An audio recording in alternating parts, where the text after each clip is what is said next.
What is good, everyone? This is OJ over here from PlayerEssence, and welcome to another PE news video, or should I say that PE rants, PE topics, PE discussion. Not really sure what this is going to be titled, but listen here, guys. I got a couple things that I wanted to get off my chest, and I wanted to make sure that I was on face cam to do it. So if you do like these type of videos, let me know in the comment section below. Also hit that like button, subscribe, all that good stuff. But let's go ahead and get right into the topics here, because you guys all know Scalebound got delayed. I got a couple things that I want to say about that, especially after some information that we have heard of why the game was delayed. But first, I want to talk about a couple different things when it comes to the Nintendo Switch, when it comes to people just not understanding, especially my last video that I did when I talked about Western third-party support or anything like that. Guys, I'm not saying that I don't want Western third-party support. Obviously, the more games that you can get, the better. What I'm doing is being realistic about the situation at hand. At first, we are going to get some Western support. Probably, from what we know, we're going to get some Western support,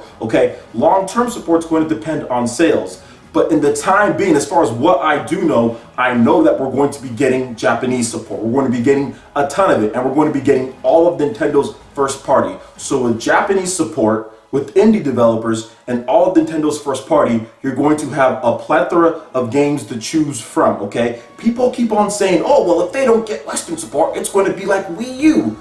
No, it's not. Do you guys not understand? Nintendo is taking Wii U development. So I'm just going to make it simple for people to understand. They're taking Wii U development, they are taking 3DS development, and they are putting it under one house. So at this point, you have Nintendo's 3DS developers and their Wii U developers developing on the same system in order for there to be more games. So there are no droughts. This is something that's very apparent. So just to break it down a little bit more for you guys, because some of you guys were still tripping in the comment section. They didn't understand what I was trying to say.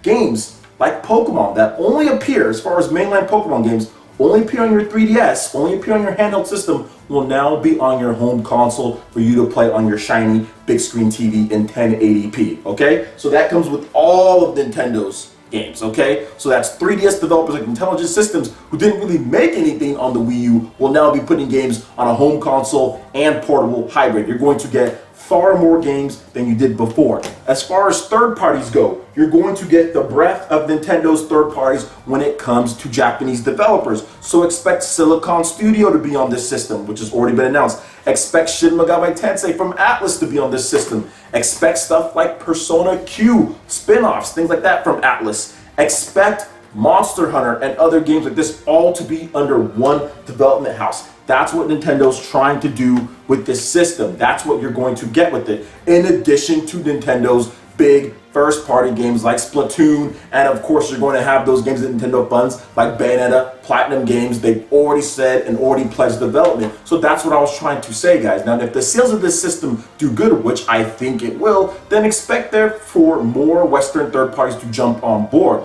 All I'm saying at the beginning is that it's not the be-all, end-all, because they are going to have a ton of stuff like Pokemon and Fire Emblem and all the stuff that Japanese third-party developers who have already pledged support and know good and well that they better put their games on this Nintendo Switch, because this mobile/console hybrid is exactly what Japan needs. It's exactly what Japan needs, and is exactly what a lot of Nintendo fans who buy Wii U and buy 3DS, as far as the ones who bought both, want. They wanted this. They wanted to be able to play the breadth of Nintendo's games, at least on one system. People complained when one game came to one system, they complained that it didn't come to the other. You're going to get all of them on the same system at this point. So that's what I was trying to say, guys. Not that third-party support from Western developers isn't important. All I was trying to say is that it's not the be-all, end-all, because there's going to be a ton of other games to play, in addition to indies, in addition to many other things. So you're going to have a lot of stuff. Like I said, we'll get that support. If the system does well, you'll see it down the line. But don't expect everything to be at the system at launch. If you're expecting that, you're a fool, because it's just not going to happen. We already know it's not going to happen. You're setting yourself up just to be upset and raging on launch day, or when Nintendo shows off this system and it doesn't have everything. Like, seriously, you're just setting yourself up. Like, seriously, if you want every single third party, and if third party is the reason why you play video games, then just buy a PS4 or PC or something like that. You'll get most of the third parties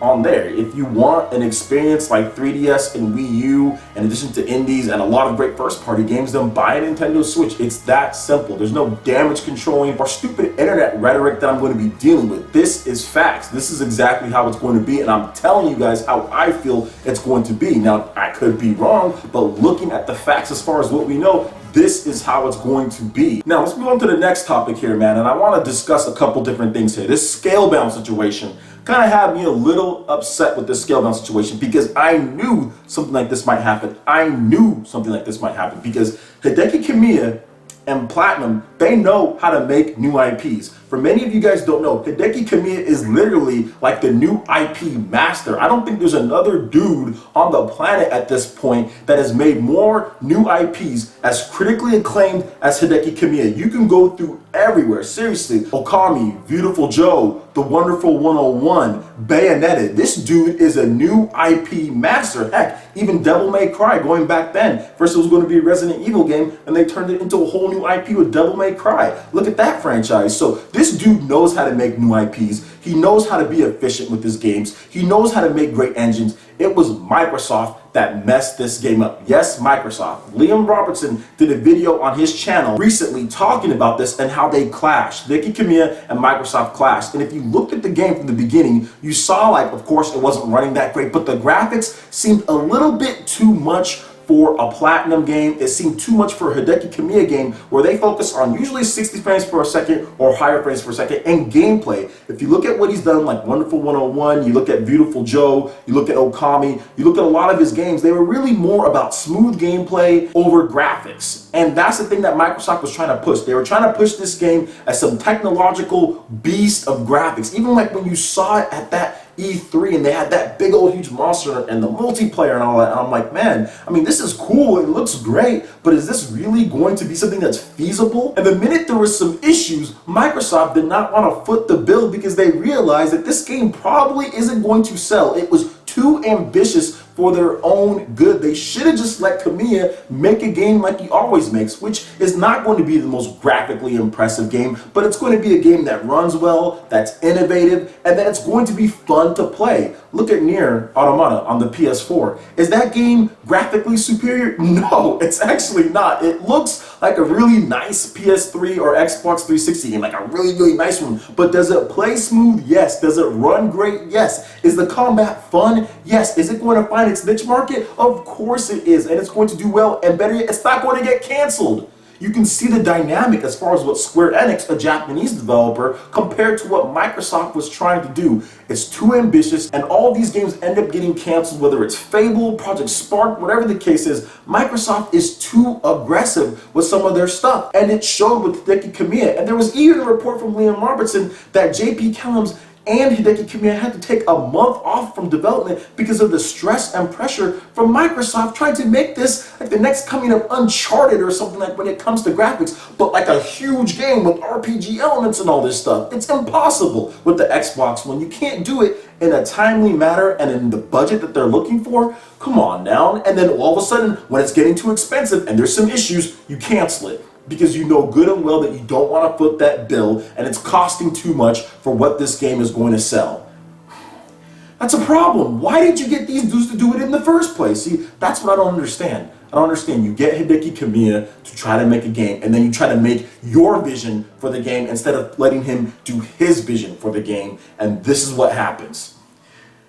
But I do want to get into another thing here, because it seems like people are taking this news and using it to make it seem as if Microsoft is done and it's the end of the world and there's doomsday scenarios, and that's stupid. Because just a little bit ago, seriously, you guys are talking about how third party is so important. Third party is so important. Microsoft still has all this third party support, and one first party game gets canceled, and you got people over here saying that it's over for Microsoft and all this stuff, using this cancellation as a way to bash Microsoft as it's over. But I thought it's all about third party though, right?